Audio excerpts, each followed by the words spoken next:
Hi நண்பர்களே, Aadvika பூமுவின் நாவல்களுக்கு AB versus எனும் application இருப்பது நிறைய பேருக்கு தெரிஞ்சிருக்கும். அதுல நிறைய நாவல்கள் இப்போ எழுதிட்டு இருக்காங்க. ஒவ்வொரு நாவல்களுடைய முதல் அத்தியாயங்கள் எப்படி இருக்குன்னு கேட்டுட்டு படிச்சிருந்தா தொடர்ந்து வாசிக்க அப்ளிகேஷனை டவுன்லோட் பண்ணி சப்ஸ்கிரைப் பண்ணுங்க. சில கதைகள் இலவசமாகவும் கிடைக்கும். இன்னைக்கு நம்ம பார்க்க போறது எழுதி முடிக்கப்பட்ட நாவல் அழகிய லைலா.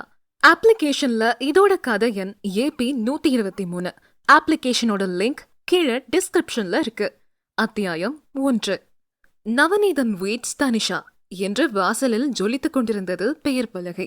ஆம், இன்று நவநீதனின் திருமண நாள். சக்திவேல் வீட்டின் கடைக்குட்டியின் திருமணம் என்றால் கேட்கவும் வேண்டுமா? மண்டபமே கலகலவென இருந்தது.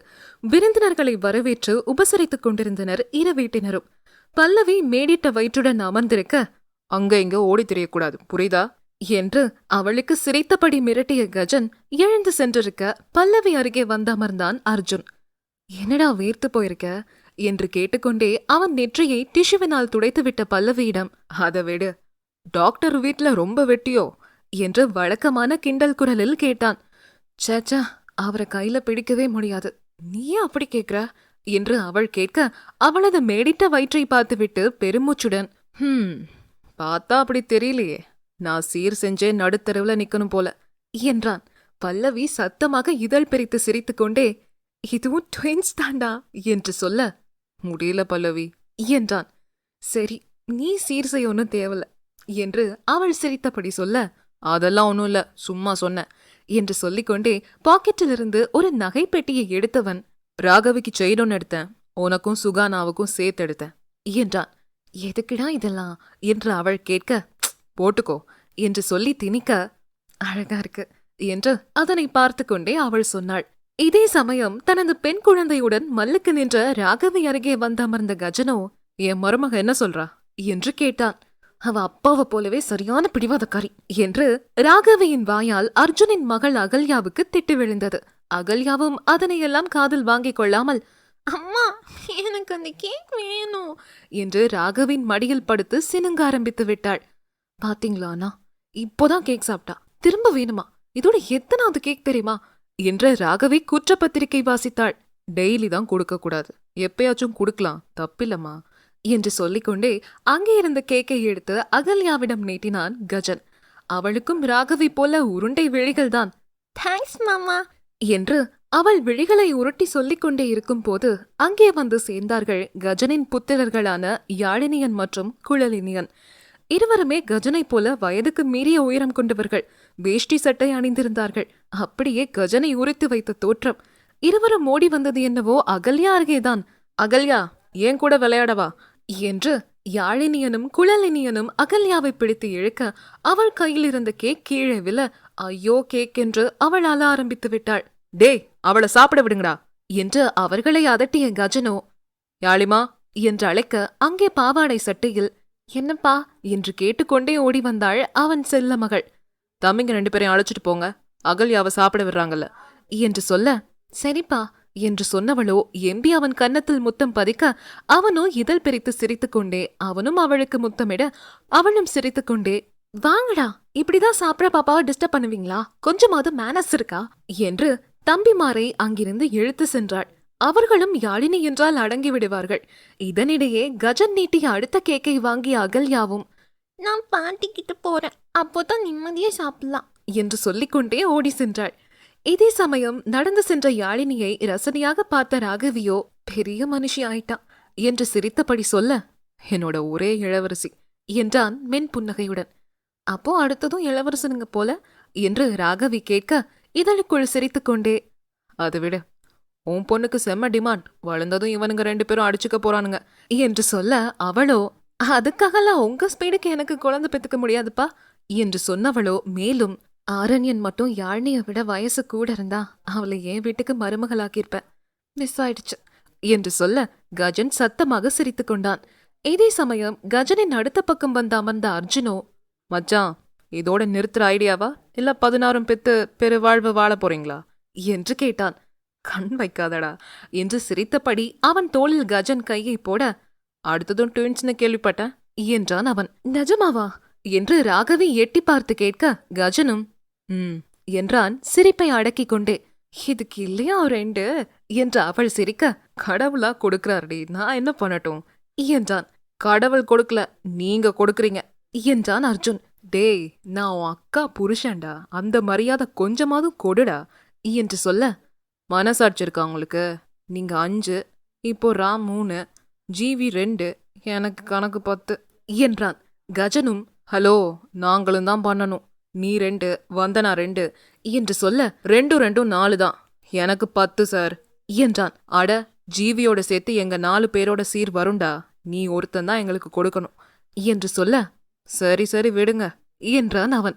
கஜனு ராகவியிடம், பாரேன் ஸ்கேப் ஆகுறத என்று சொல்ல, அவளும் சத்தமாக சிரிக்க, அவளை எட்டி பார்த்த அர்ஜுனோ, அவங்களுக்கு போட்டியா பெத்துக்கலாண்டி என்று சொல்ல, கொன்னுடுவேன் என்றாள் அவள் ஒற்றை விரலை நீட்டி. பாத்தீங்களா உங்க வீட்டு பொண்ண என்று அர்ஜுன் சிரித்துக்கொண்டே கேட்க, அவனோ, சுமக்க போறது அவதானே என்றான். தங்கச்சிக்குன்னு சொன்னதும் ஒரு நியாயம், ஏன் அக்காவுக்கு ஒரு நியாயமா என்று கேட்டான். டே, உன் அக்கா தாண்டா ஆசைப்பட்டு பெத்துக்கிறா, நான் என்ன பண்ணட்டும் என்று அவன் சொல்ல, நீங்க கொடைவல்லன்னு இதுலெல்லாம் ப்ரூஃப் பண்ணணும் இல்ல, கேட்டதும் அள்ளி அள்ளி கொடுப்பாராம் என்று கிண்டலாக சொல்லிவிட்டு எழுந்து செல்ல, டேய் என்று கஜன் சிரித்தபடி அதட்டியது காற்றில் கரைந்து போனது. ராகவியோ வாயை மூடி சிரிக்க ஆரம்பித்து விட, இப்போ நீ எதுக்கு சிரிக்கிற என்றான் அவன். சிரிப்பு வருதே, நான் என்ன பண்ணட்டும் என்று அவள் சொல்ல, உங்க கூட முடியல, சரி சமையல பார்த்துட்டு வந்துடுறேன் என்று சொல்லி அவன் எழுந்து கொண்டான். இதே சமயம் வந்தவர்களை பார்த்து தலையசைத்துக் கொண்டே நடந்து சென்ற அர்ஜுனின் கண்ணில் பட்டது என்னவோ, ஆரண்யனும் யாழினியும் சண்டை போடும் காட்சிதான். சின்ன பசங்க கிட்ட சாக்லேட் பிடிங்க எடுக்கிறியே, கொடுடா என்று ஆரண்யனை அதட்டி கொண்டிருந்தாள் யாழினி. மச்சானுங்களுக்குள்ள 1000 இருக்கும், நீ தள்ளு என்று சொல்லிக்கொண்டே யாழினியனையும் குழலினியனையும் பார்த்த ஆரண்யனோ, என்ன சாக்லேட் வேணுமா, கொடுக்க முடியாது என்றான் கிண்டலாக. உன்கிட்ட சாக்லேட் இருக்குதானே, அவனுங்களோடதை எதுக்குடா எடுக்கிற என்று யாழினி மல்லுக்கு நின்றாள். எனக்கெல்லாம் வேணும் என்றான் ஆரண்யன்.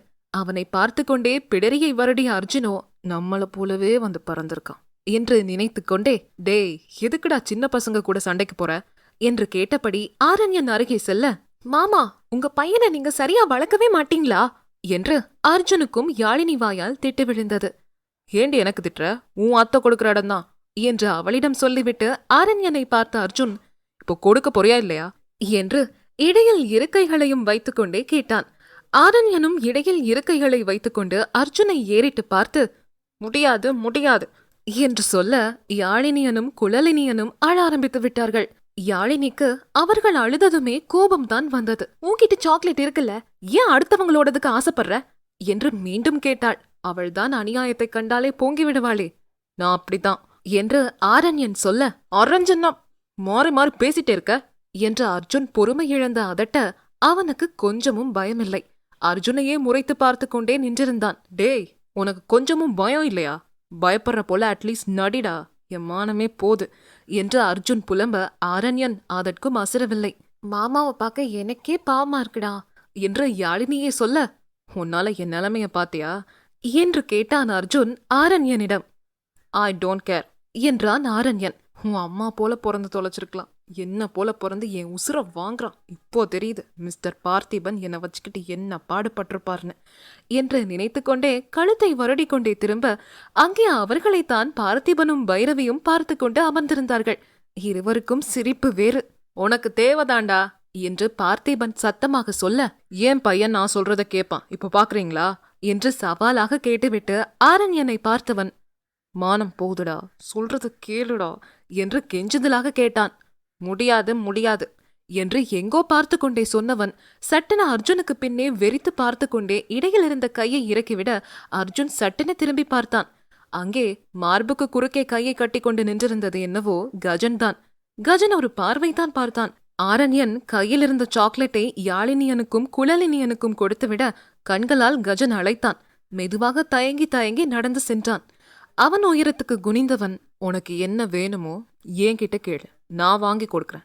யார்கிட்டயாச்சும் இப்படி புடுங்கி எடுக்கிறத பார்த்தேன், அப்புறம் என்ன பண்ணுவேன்னு தெரியும் தானே என்று கேட்டான். தெரியுமாமா என்றான் அவன் மென்குரலில். அவன் கன்னத்தை தட்டியவன், இதெல்லாம் தப்புடா, அதிரடியா எந்த விஷயத்தையும் அடைய நினைக்க கூடாது, புரியுதா என்று கேட்க, என்றான். அர்ஜுன் குரலை செருமிக் கொண்டே பிடரியை வருடியவன், இடையில நமக்கும் ஒரு ஊம குத்தியாச்சு என்று நினைத்து கொண்டான். அவனை பார்த்துவிட்டு அர்ஜுனை பார்த்தவன், இவனை கொஞ்ச நாள் எங்க வீட்டுக்கு அனுப்பு, நான் பாத்துக்கிறேன் என்றான். அர்ஜுனும் நீங்களே வச்சுக்கோங்க என்று சொல்ல, பா என்றான் ஆரண்யன் கடுப்பாக. என்னடா என்று கேட்க, நீங்க சொல்றெல்லாம் கேக்குறப்பா என்றான் சினுங்கலாக. அப்படி வா வழிக்கு, இல்லனா மாமா வீட்டுல விட்டுடுவேன் என்று சொல்ல, கேக்குறன்னு சொல்றேன்ல என்று சொன்னவன் அருகே இருந்த யாழினியன் மற்றும் குழலினியனுக்கு முத்தமிட்டு, நான் கிஸ் கூட பண்ணிட்டேன் என்றான். கஜனுக்கு சிரிப்பாகிவிட்டது.